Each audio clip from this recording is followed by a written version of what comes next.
Yesterday I received disparagement from a certain viewer, who I've since identified, and I'm going to respond to that viewer today in kind. And it's going to lead me on to a bit of a rant and a bit of a ramble, and I might get a little bit exercised, and dare I say it, a little bit spicy. So if that is not something that you favour, first of all, you shouldn't be here in the first place, because that is the spirit of my broadcasts. I speak as I find, whether feeling fruity, fun, or furious. And this did lead to some kind of fury. So I will be addressing that in just a moment. However, I will give you the option, if you are not in the mood for that, to skip it and move on to a few little updates of royalty towards the end of the broadcast, and I will put the timestamps in the description box, so I'm giving you the choice. And I don't want to hear complaints about it. I would like to share with you an incident in the wake of the previous broadcast where I very casually and quickly made a reference to Joe Biden and his disastrous withdrawal out of Afghanistan. And yes, I'm fully aware that it was the Trump administration that initiated that withdrawal, but it was the Biden administration that was responsible for its execution, which was a complete and utter obscenity. An obscenity and a disaster. Well, I mentioned it ever so casually, together with a little bit of footage of President Biden shuffling around at the D-Day celebrations. I didn't say anything about it. Others have said that he was soiling his diaper, but that's for them to speculate upon. And a viewer of mine took such exception to my little bit of catty humour, to this random person on YouTube who she's never met, is never going to meet, and who I never invited here, by the way. She took such exception, even though I was saying nothing radical and expressing opinions that many people share. It was not some unusual, controversial opinion. She took the time out of her precious day to send me a tip jar treat. How kind. She sent me a donation of 1 penny. And she followed it up with this comment: "Penny for your thoughts. Educate yourself on US politics before deriding our president. You'd be banned where I live in the US." I'm presuming she means that I'd be banned if it weren't for President Biden and his politics, his administration. "Too bad you don't see the loss of freedom here. Don't say gay is a law prohibiting any mention of gay life. I'd suggest you stay away from Florida." Well, this viewer paid a kind penny for my thoughts, so I will indulge her and furnish her with those thoughts. Now, if you're new here, I'm a fan of America. I have great respect for the office of the President of the United States. Great respect. But having respect for that office and that position does not mean that one has to have respect for the individual in that position, does it? And by the way, nobody has to butt in and reject every criticism, every slight criticism that I might have of Joseph Robinette Biden by holding up Donald J. Trump for comparison. I'm aware of Donald Trump's flaws too, and I don't see him through rose-tinted glasses. But I did see Trump providing strong international leadership with no war under his tenureship, and a thriving economy in his wake. I also witnessed the absolutely obscene method of withdrawal from out of Afghanistan, as I mentioned, total abandonment. I witnessed the halting of progress of the remarkable Abraham Accords that were brokered by Trump within a whisker of getting Saudi Arabia on board as well. So that was all sullied. And I've witnessed President Biden presiding over a term full of the horrors of war under him, whether it's Russia and Ukraine, whether it's China encroaching towards Taiwan, whether it's Israel and Palestine. Utter horrors worthy of the darkest nightmares. This all happened under his administration and his leadership, so-called. But even if I am uneducated on US politics, and I certainly don't claim to be an expert, and even if I am aware that there are millions of voters out there, Trump voters, millions of Trump voters out there who have noble hearts and are good, decent people and are not the angry zealots that they are all made out to be by those with Trump derangement syndrome and by the mainstream media, I am also totally familiar with Biden voters, Joe Biden voters who are caring and loving and just as well intentioned. But even putting politics aside, and I've mentioned this before and I will mention it again, the spectacle of Joe Biden pawing over dozens of children, their skin, their hair, around their chest area, the nuzzling up into their faces. These children's faces as they visibly shift and shirk away from him. Uncomfortably. It's intrusive, inappropriate, entitled, outrageous and downright creepy. That alone is enough for me to ascertain that he is a sleazebag countryman. Shall I put it that way? A countryman, a sleazebag countryman of the highest order. And who doesn't like it can go spin. Can go spin. Do you understand? How anyone can view that footage and then put a cross in a box for him is beyond the pale and beyond my understanding. But I guess some people weren't privy to that footage when they did so. If they were, I really don't know what was in their minds. But this viewer, in her communication to me, inadvertently identified herself. And Christine is 75 years old, I discover. Only a year younger than Queen Camilla, who is 76 years old and one of my favourites. So, as you know, I think it's a marvellous age, a marvellous season that takes in the last golden days of autumn and blends them with the first few brisk, sparkling days of winter, those first few months of the winter season. It's a gorgeous age. But at 75 years of age, this woman in Melbourne Beach, Florida, is listed, I noticed as soon as I Googled her, is listed under Florida Democratic Party. Surprise, surprise. And I will say at this juncture that just because she hails from Florida, I also have many Floridian basketeers here in the audience of any political persuasion, by the way, Democrat or Republican. It matters not a jot to me. What matters is that they are decent folk, and I find them all to be extremely loving, actually, and thoughtful, good-humoured, very good-humoured, and full of intelligence, quite fruity. So this is a misnomer, by the way. I am well aware that this woman does not represent the rest of the Floridian basketeers of any political persuasion. But at 75 years old, as an upstanding citizen of Melbourne Beach, she spends her time so incensed by my little throwaway comment, by me dragged up here to the nines, doing my little comedy spot with a bit of commentary. She spends her time logging into PayPal simply to insult me, or attempt to insult me, by sending through 1 penny because she's so upset and so traumatised by my words. Well, cry harder! Do you hear me? Cry harder! Firstly, my dear, I will deride whoever I want to deride, president or not, whomsoever I please, and you'll suck it up. Do you hear me? You'll suck it up, you wastrel, you husk of a woman. And as for suggesting that I would be banned where you live in Florida, I don't want to go where you live in Florida anyway, my dear, but that's actually full of presumptions about me and my life, incidentally, first of all.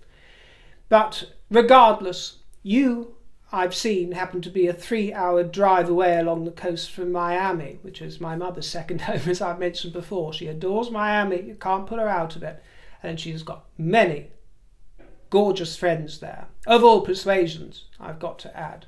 She has a glittering array of friends along that coastline. And they would suggest that the vibe of your area is not the exclusionary zone that you paint it out to be. But regarding the Don't Say Gay law as it has been labelled by its critics, not by the lawmakers itself, rather like Black Lives Matter, in fact, which we all know now equates more likely to my grifting matters rather than Black Lives. Well, as I'm sure you might know, my dear, a settlement was reached just a few months ago, bringing clarity to that law. And my understanding is that the original 2022 law was actually, in fairness, too vague and it was too censorious. And I'm glad that it has been amended under this settlement. But what far left ultra-liberal types never seem to understand is that these laws came into being as a pushback against what conservatives might characterise as efforts to indoctrinate their children to a liberal ideology. And the crux of this very problem is prescient today. And I mean literally today, because today is where we learn of populist parties from all over Europe who are often inaccurately termed far right. Sometimes that is an inaccuracy due to the centre ground shifting so dramatically in recent years. These populist movements and parties have been gaining traction at the speed of light at astonishing rates. We see it in France, we see it in Belgium, we see it in Italy, we see it in Austria, I believe even Germany, popping up all over the place, my dear. It's an explosion. And it's folk like you, Christine, who go from having a little bee in their bonnet to full-on derangement syndrome, hiding as you do undercover on Melbourne Beach to admonish and insult me. Taking time out of your day as a supposedly mature 75-year-old grown-up, successful lady of Melbourne Beach to try and dress me down and insult me with your little penny. Shame. Shame on you.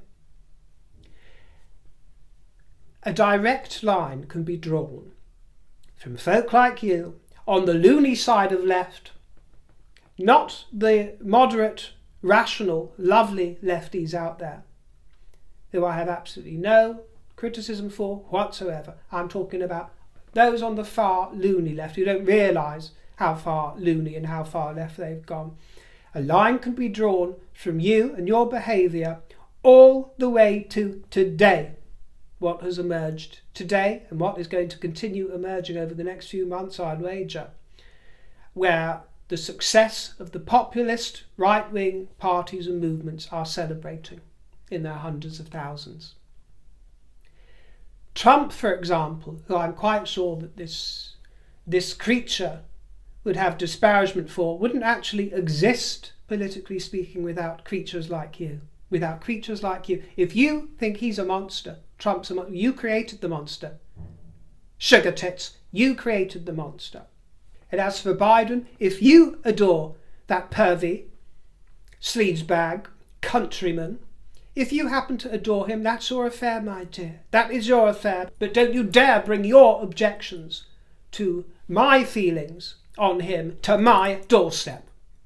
Don't you dare. Do you hear? I didn't invite you here and you're not paying for a ticket other than your precious penny.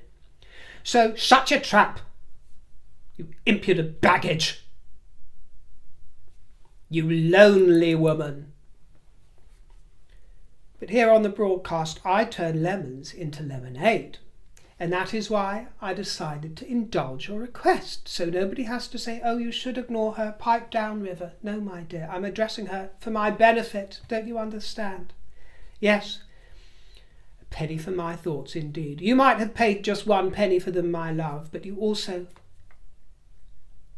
furnished me with content, with juicy content to make, and the tens of thousands of views that my reaction will garner is going to ensure that that penny appreciates rather considerably over the next few hours into a rather more bountiful donation to my coffers than you had originally intended.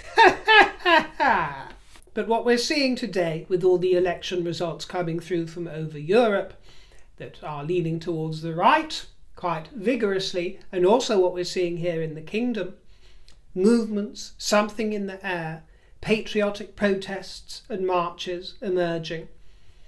I believe even further afield in Ireland, for example. Reminds me of one of the closest friends I've ever had. Once a very beloved friend of mine who I also hated at times. It was an intense friendship that we had. I might have mentioned it before in a broadcast, but this gal went to the same school as me, although we were in different years. She was a head girl there, but she was an eccentric head girl. She was rather like how Hermione should have been portrayed in the movie, although a more filthy version, a far more filthy version of Hermione, but head in a book or into some sort of mischief. But she was head girl, very academic. She should have been a misfit. She should have been the type of girl that was a misfit and bullied because she was so odd. But because she had such confidence, such drive and such intelligence, she was admired throughout the whole school, even by the popular girls. Everybody adored her. I wasn't really friends with her at this time. She had a big crush on me, so I avoided her as much as possible. But after school, we happened to cross each other's paths and became besties. And she changed me and the course of my life. And much of what you see now of me and my humour, you can blame on her. To put it mildly, you can blame on her. I subsumed a lot of her character. I really didn't. I will never deny her influence on my life. But, of course, this was all pre-Brexit, and it was pre the big divides, when everybody started falling out because of political beliefs and being split in two, and social media in that respect really took off, sort of post-Trump, that era. It was before all that, so it was easier to get along. But the friendship ended up imploding, and we never had a large, big fallout. I mean, we had big bust-ups throughout our friendship. It was very passionate, very frenzied. It was love, hate, love, hate, love, hate. We were falling out all of the time, but in the end, there was never a great big bust-up. It ended because it became apparent that we were not able to relate to each other anymore, and she had become an activist of some renown in the left-wing side of the lollipop, but moving further and further towards the further reaches of the left wing, and the activism was taking her to places that I just didn't approve of and wasn't comfortable with at all. And part of various consortiums or consortia that she was involved with at the time led to the silencing and deplatforming of various individuals as well as organisations, lots of them. They were silenced. There was a lot of censorship in the name of free speech and stamping out hate speech, this sort of thing. There are lots of these tribes out there that are doing this and turning advertisers against people. She became one of these people that was at the head of this, including leading up to one of Tommy Robinson's, or several of them, either court appearances or jail times, I can't recall now. Didn't like to delve too much into it, but she was at the helm of all of this, and it was very disturbing to me. And the last time I saw her, when we went out for a meal, we'd spent a weekend together in Edinburgh.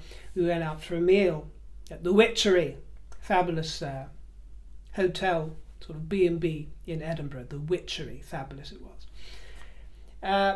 We had a meal there, and I asked her. She was telling me of these things and these achievements of silencing people and dobbing them into their employers and getting them sacked. And I said, but what on earth do you hope to achieve by getting these people sacked? Okay, so you've done your bit, you've silenced them. What now? They go on welfare because they're unemployed and can't find work? How is that constructive? And I thought, whether it's Tommy Robinson or anyone else, do you really think that by shutting them up or putting them away or deplatforming them, that their feelings are going to go away, that you're going to stamp them out? And she seemed hell-bent on it. And it was almost as if her ego had taken over. And I couldn't seem to shake her into understanding where it was going to lead. I saw the writing on the wall. I think she was thinking very short-term rather than long-term. I couldn't understand it. But what we've seen over the last few months, and when the Patriot March, headed by Tommy Robinson with tens of thousands, occurred a couple of weeks ago, I thought of her. And I know that I'm going to be thinking of her when they march again, probably in their hundreds of thousands. In a few weeks, on the 27th of July, there's going to be a huge Patriot March in London, headed by Tommy Robinson. And they're also going to be protesting the two-tier police system here in the kingdom and presenting a petition to the Metropolitan Police. But I wonder if she is going to be looking at the results that we see today in the European elections and watching the march in July and taking heed of the likes of Nigel Farage coming up in the ranks and becoming possibly more successful. And I wonder if she's going to ever think for a moment about the point that I was trying to make to her and trying to make her see of where it's all going to end up. But if I'm honest with myself, I know that no, it won't. It won't occur to her. Too much ego involved, which is blinding her, which is very sad to see. I miss her dearly. I miss our friendship very, very much. But she has turned a corner with this sort of derangement syndrome that people like her and Christine seem to get, where they are blinded by this kind of fury. And I can understand passion, I can understand even fury. I've kind of dramatised a little of it today for you, my dears. I can understand it. But what I can't understand is being so exercised by other people's opinions and other people's views that you want to go to such extraordinary measures, whether it's taking the time to try and insult me by sending a one-penny donation, or whether it's deplatforming and silencing people like my old bestie. It's a shambles, and it doesn't lead to anything good, and it certainly doesn't lead to the result they think it's going to get them. This is the point, moreover. So, my dear, buckle up, grow up, and shut up. Get it? Got it? Good. The Irish Guards were deeply touched to receive a letter from their colonel, Her Royal Highness the Princess of Wales. I wanted to write to you to let you know how proud I am of the entire regiment ahead of the Colonel's Review and Trooping the Colour. I appreciate everyone Trooping the Colour this year has been practising for months and dedicating many hours to ensuring their uniforms and drill are immaculate. Being your Colonel remains an honour, and I'm very sorry that I'm unable to make the salute at this year's Colonel's Review. Please pass on my apologies to the whole regiment. I do hope that I'm able to represent you all once again very soon. Please send my very, very best wishes and good luck to all involved. Quista Barabit, Colonel Catherine. And I have seen online actually some criticism regarding the style of this letter, some of the grammar and punctuation, and I actually will agree that it is not immaculately elegant in style and grammar. It is not scribed as I would scribe, but it's a trifling complaint. Not every member of the royal family can be a heavyweight when it comes to the classics and language, such as we see with King Charles, who is quite astonishingly well briefed in all those areas. Catherine's Catherine, and it's a letter, not an examination, so it's absolutely fine. But for those of you who might be asking why I'm being so pernickety, well, I'm very pernickety about the Duke and Duchess of Sussex, and I get my knickers in a twist when they get something wrong, even if it's just little trifles, so I should be fair and have the same criticism for Catherine when she does.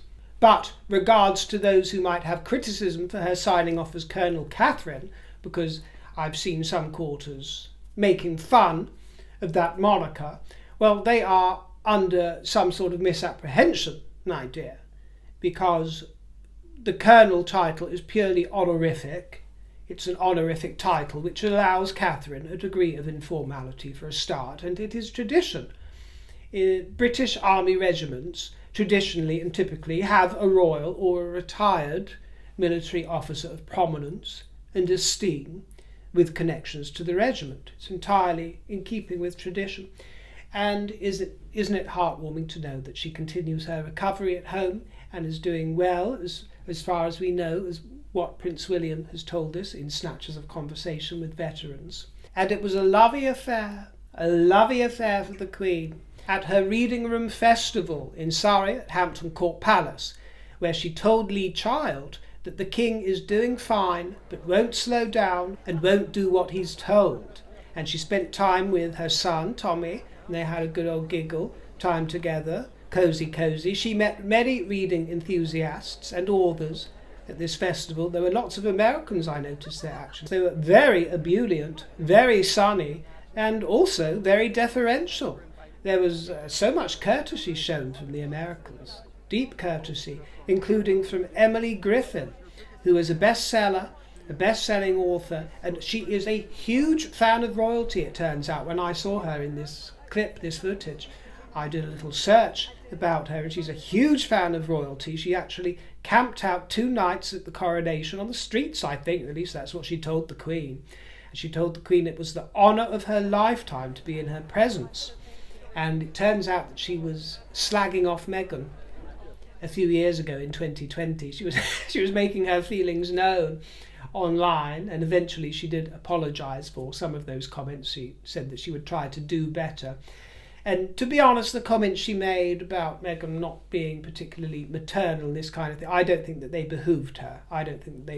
So I think she was right to rein it in with those particular remarks, but evidently she is a staunch supporter of Catherine and the royal family. It's all over her Instagram, and I think her mother received a letter from the late Queen in 1953, and ever since then this author, this Emily Griffin, just adored the royal family. She's bananas for royalty. Bananas!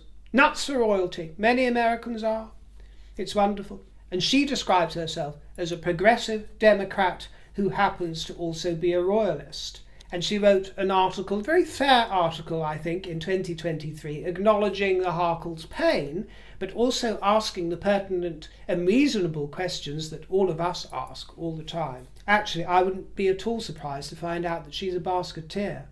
And among you guys, she very well might be. So if you're listening, Emily, my dear, congratulations on meeting the Queen, and thank you for your courtesy. The Duke and Duchess of Edinburgh appear in a silver wedding anniversary edition of OK magazine, which I thought was very nice. That great picture on the front, gorgeous, isn't it? So I wanted to share that with that broad grin from the handsome Duke. And Sophie attended the 117th Windsor Flower Show in the Great Park, which celebrates nature, gardening, cookery, traditional crafts and old-fashioned fun. Alan Titchmarsh was there, Mary Berry was there. She toured the show's stalls and was then shown a knitted creation of the Royal Variety performance. Isn't it darling? And thank you for being a darling and indulging my fruity presence. I truly appreciate it. I look forward to seeing you in the next broadcast, my dears. Leave me a juicy comment, and my tip jar is in the description box below. Feed the birds, 2p a bag. See you next time, my dears, and toodle pip. Channel the royal spirit.